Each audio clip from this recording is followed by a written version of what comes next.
Ahoj, vítám vás u výkladu karet, trošku netradičním provedení, tedy bez obrazu, ale myslím si, že tenhle týden uvítáte i doprovod fotografií.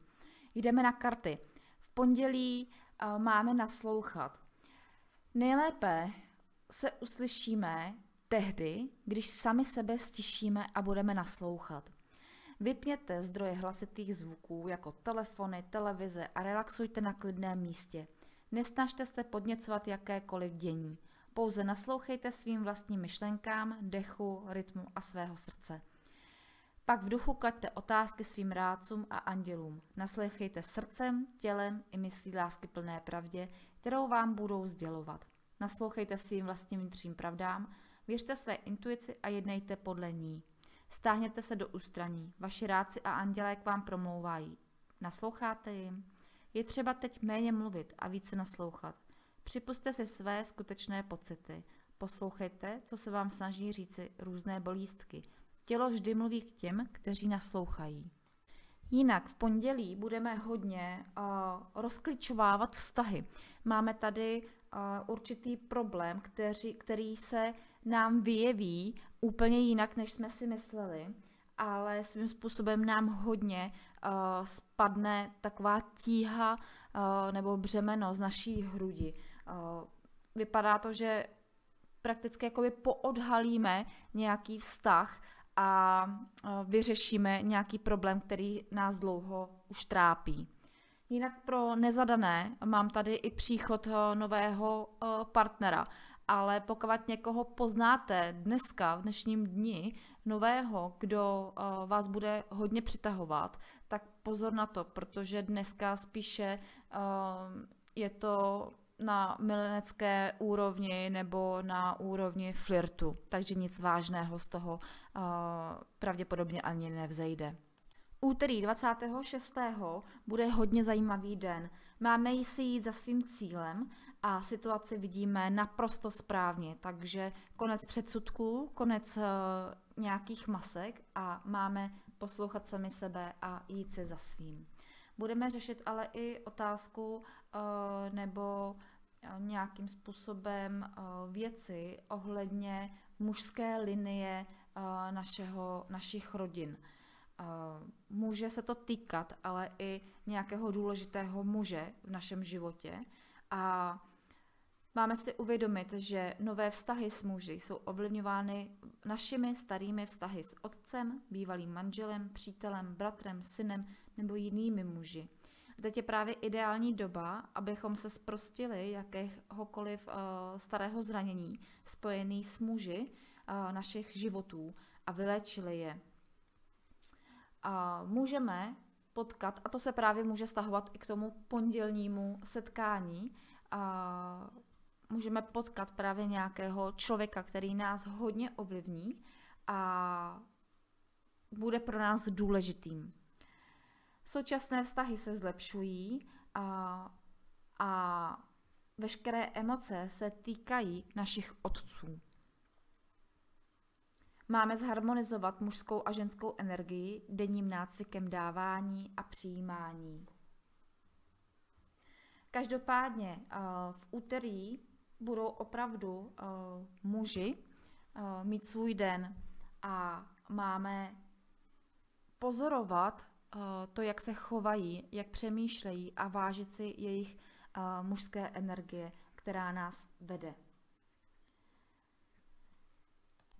Naopak, pokud potkáte v úterý někoho sympatického, tak s tím by vztah mohl být vážný a důvěrný. A když už jsme u těch vztazích, tak ve středu je ideální doba na početí. Ne jenom na početí, ale i na znovuzrození. Máme tady plodnost, tvořivost, objevení nových skrytých možností. Máme najít požehnání v současné situaci a přestat skrývat sami sebe a své pocity. Je to nejšťastnější den tohoto týdne, takže bychom ho měli brát v skutku radostně a vážně. Každopádně středou nám taky přichází nová změna, která vlastně ale vede k tomu, k přestřižení nějakého pouta z minulosti a díky tomu vlastně zažehneme cosi nového, cosi tvůrčího a zrodí se něco krásného. Máme se přestat strachovat a obviňovat a užívat si. Je vhodná doba začít nové projekty a ti z vás, kteří se snaží otěhotnět nebo adoptovat si miminko, tak vás čekají dobré zprávy. Čtvrtek je ideálním dnem na očistu a ochranu našich energií. Je možné, že ve čtvrtek se budete cítit naopak hodně uzemnění, hodně svým způsobem jako vyčerpaní nebo z ničeho nic skleslí. A je možné, že jsme přebrali nějakou nezdravou energii od někoho jiného. Máme požádat archanděla Michaela na pomoc s očistou. Můžeme také projasnit a pozvednout energii jiných lidí, našeho domova nebo kanceláře. Poté, co se očistíme, požádejme, abychom kolem sebe vytvořili ochranný štít, který zabrání dalšímu přebírání cizí energie. Tento proces, nazvaný začišťování se, je potřeba provádět 1 nebo 2krát denně. Můžete také nosit křišťálový přívěsek, který při vystavení hrubé energii sehraje roli jakéhosi nárazníku. Archanděl Michael nás ale může taky, nebo nám může taky pomoci s tím, aby přeťal pouta takových vztahů k lidem nebo k majetku, které jsou založené na strachu. Máme se držet dál od nepřátelských nebo škodlivých látek, prostředí a vztahů. Snažte se mít co nejpozitivnější myšlenky, aby vaše energie byla jasná a čistá. Zbavujte se harampádí, aplikujte feng shui, abyste očistili energii u sebe doma nebo v kanceláři. Tento den je ale hodně důležitý, protože budeme v situacích, které nám budou projektovat právě tyhle věci, náš strach a to naše jakoby zašpinění té druhé energie. Takže tady si máme rozluštit to, že vlastně jednáme na energii někoho jiného a ne plně vědomě tou svojí. Jinak vypadá to, že celý týden vlastně nás bude zahřívat láska, budeme šťastní, radostní a už to vypadá, že se chystáme na takovéto jarní uvítání nebo jarní energie. Každopádně v pátek tomu nebude jinak, protože v pátek máme vzít situaci do svých rukou a říct si dost čekání a na něco nebo na někoho a začít jednat. Máme se otevřít lásce, sebepoznání a tvořivosti. Jinak v pátek nebude všechno zalité sluncem, protože nás může otrávit nějaký člověk. Někdo, kdo to s námi nemusí myslet úplně upřímně, ale skrývá se za nejlepšího přítele, nebo za nějakého rádce, nebo ten, kdo to s námi myslí opravdu, nebo navenek opravdu dobře a ve skrytu duše tomu tak není. Tento člověk vám zapříčiní to, že se vám v tom směru, kterým vás podporuje, nemusí dařit, protože pokud si myslí něco jiného a říká vám něco jiného, tak dochází k takzvanému uřknutí. A to, než se neutralizuje ve vaší auře, tak bude chvíli trvat. Dále je potřeba, abychom překonávali obavy, které máme z dávání nebo přijímání lásky. Máme odpustit těm, o nich si myslíme, že nám ublížili. Buďme k sobě laskaví, schovívaví a v pátek je nejlepší práce s energií přes otevření srdeční čakry. Tak a pomalu jsme se dostali už do nového měsíce, do měsíce března. A o víkendu nás čeká mnoho zajímavých věcí, protože hned v sobotu máme skoncovat s určitými situacemi nebo s dramaty, které v nás vyvolávají druzí lidé a hlavně ženy. Ženy jsou celkem dost nekompromisní a kritické, hlavně vůči svému okolí, ale zrcadlí tím vlastně svoje strachy a svoji představu o nedokonalosti nebo dokonalosti.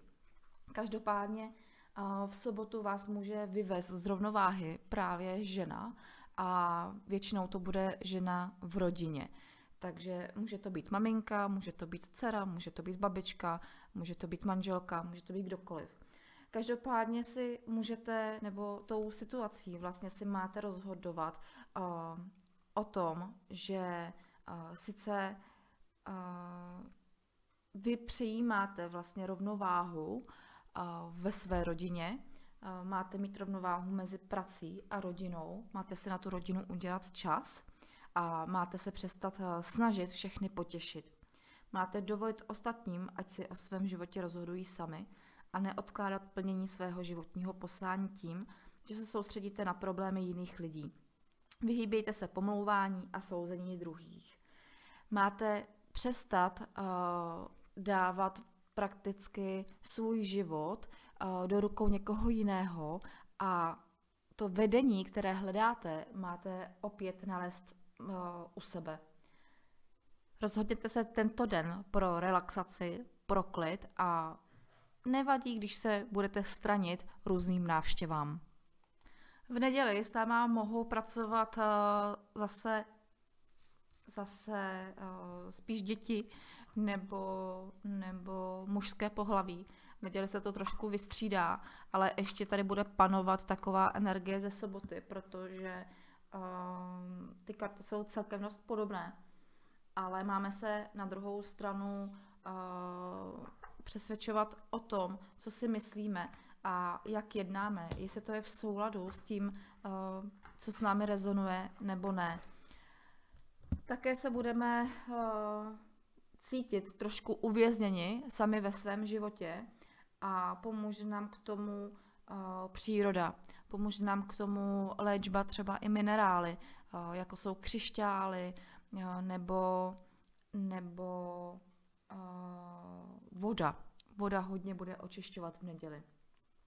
Můžete si vyčistit i dům, je k tomu vhodná doba, takže úklid prakticky od sklepa až po půdu a můžete si přimíchat i do vody nějaké esence, oleje, které vyhání i negativní energii. Můžete dům vykouřit nebo byt vykouřit různými vykuřovadly. Nejvhodnější je opál a bílá šalvěj. Tak samozřejmě, že opál nebudete zapalovat. Opál je kámen. Každopádně opál můžete hodit právě do vody, se kterou vytíráte, nebo do misky s vodou a pak tu vodu používat normálně v domácnosti. Opál je zázračný kámen, zesiluje city a odstraňuje zábrany, vyvolává věrnost a lojalitu a napomáhá při léčbě infekcí, horečky nebo když máte problém třeba se zrakem a tak dále. Takže má očistný účinek a dodává celkovou sílu k životu. To znamená, že vlastně vy tou léčivou vodou, když vytřete, tak vlastně tyhle ty účinky té vody přinesete potom i do toho prostoru, se kterým pracujete. Mějte se krásně, krásný začátek března a budu se těšit zase v dalších týdnech.